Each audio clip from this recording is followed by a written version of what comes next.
Hey everyone, welcome to another installment of Harry Potter Theory. In my last video, I discussed 7 Harry Potter theories that are so inconsequential and likewise plausible that they are hard to deny. Theories with such little evidence against them that, for the most part, we can all agree that they likely have a basis in reality. In my last video, it seemed like many of you agreed with my picks, so today we're going to be diving into 7 more of these theories, pushing the envelope a little further.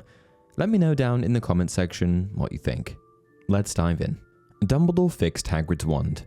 In the aftermath of being framed for opening the Chamber of Secrets, Hagrid was expelled from Hogwarts and forbidden by the Ministry from using a wand ever again. And the fate of Hagrid's wand has been left somewhat up to speculation. All we know is that upon his expulsion, it was snapped into pieces and not confiscated. Our current understanding of the issue is that the remaining pieces of Hagrid's wand were put inside of his trusty pink umbrella. However, there are some issues with this. Broken wands don't historically work very well.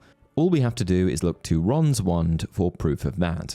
Therefore, I suspect that it's likely that Hagrid's wand was fully repaired. And who better to assist with this than an Elder Wand wielding Dumbledore? The Elder Wand is a legendary and powerful wand in the Harry Potter series, known for its unique abilities and unparalleled strength. And one of the most exceptional qualities of the wand is its ability to repair or fix other wands that have been damaged or broken. Given that Hagrid's biggest support, Dumbledore, was in possession of the Elder Wand at the time, I suspect that he fully fixed Hagrid's wand and concealed it inside of the umbrella whole.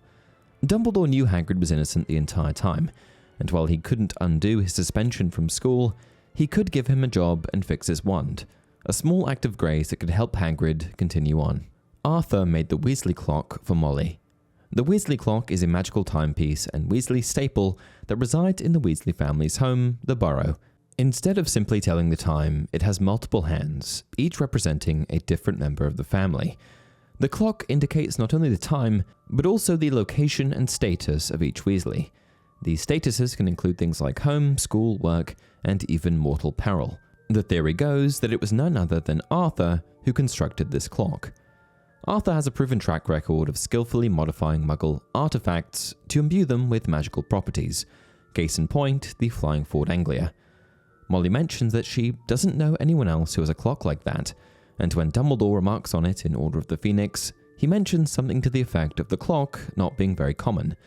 Therefore, when Bill was preparing to leave for Egypt as a curse breaker, and Molly was understandably anxious, Arthur decided to create the clock to provide her with some comfort. He likely engineered a loophole in the law that suggests if a Muggle artifact is altered sufficiently, it can no longer be deemed illegal. To keep his tinkering a secret from Molly, he implies that he acquired it from someone, which explains why she thinks she's never seen another one. She's unaware that it's unique. Luna Lovegood is a maledictus.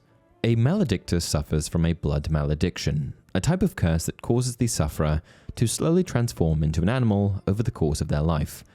The animal can vary according to the specific curse, and one notable aspect is that it only affects women. The theory in question suggests that Luna Lovegood suffered from this very curse, destined to eventually transform into a wolf. Hear me out. The first piece of potential evidence is the fact that Luna's mother, Pandora, died as a result of a spell gone wrong.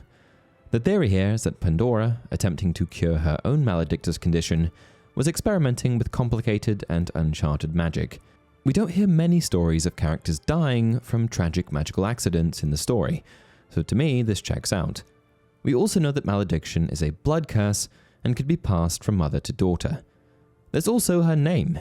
In the series, Sirius Black is named after the constellation Sirius, which resembles a dog, and Sirius's animagus form is, as we know, a dog.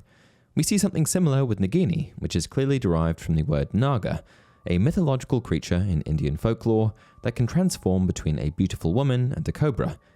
It's clear that naming conventions are important in Harry Potter, which is why it's worth noting that Luna is derived from the Latin word for moon, an object which, in various mythologies and cultures, is often associated with wolves, particularly due to the connection between lunar cycles and wolf behavior. Another hint at her maledictus status comes from the names of her own children, Lorcan and Lysander. If we combine these two names, we get Lycan, which is, you guessed it, a wolf. The Room of Requirement. The Room of Requirement is one of the most intriguing and magical spaces within Hogwarts. A hidden room that only appears when a person is in great need of it and is adaptable to serve almost any purpose the seeker requires. The room is not fixed in form or function. It is highly responsive to the desires and intentions of those who seek it, making it a versatile and mysterious part of the castle's magical architecture. There are many theories out there which speak to the room's origins, one of which suggests that it was Rowena's secret chamber. However, one pervasive theory is that the Room of Requirement and many other strange elements of the castle weren't made by anyone, but were instead created through excess magic seeping into the castle. I like this theory because it reinforces the idea that magic is not merely a tool wielded by wizards, but is a force with its own agency and presence. Ron has Sear Blood. The Ron is a seer theory suggests that Ron possesses an unconscious ability to foresee events, despite not fully recognizing it himself. Throughout the books, Ron is always making flippant, offhand comments, but in a lot of cases, he turns out to be right on the money. There are a number of examples supporting this. In the Philosopher's Stone, Ron tells Harry not to go back to the Mirror of Erised, stating that he has a funny feeling about it. This later proves to be true in a number of ways. First of all, it's not long after this that Dumbledore warns Harry about the mirror and how one can get lost in it. It's also in front of the mirror that Harry later has his encounter with Quirrell and Voldemort. In the Chamber of Secrets, Ron says maybe he murdered Myrtle. That would have done everyone a favor, in reference to Tom Riddle. And as it turns out, Tom Riddle did in fact murder Myrtle. In Prisoner of Azkaban, Ron reads Harry's tea leaves and says there's a bowler hat. Maybe you'll work for the Ministry. And as it turns out, Harry does eventually work for the Ministry, becoming head of the Auror Office later in life. In the Goblet of Fire, Harry and Ron predict the outcomes of the Triwizard Tournament when they make things up for divination homework. In Danger of Burns, the first task was dragons. Lose a treasured possession. The second task was to rescue a loved one from the Mer people. Stabbed in the back by someone he trusted. Mad Eye turns out to be a dangerous Death Eater undercover.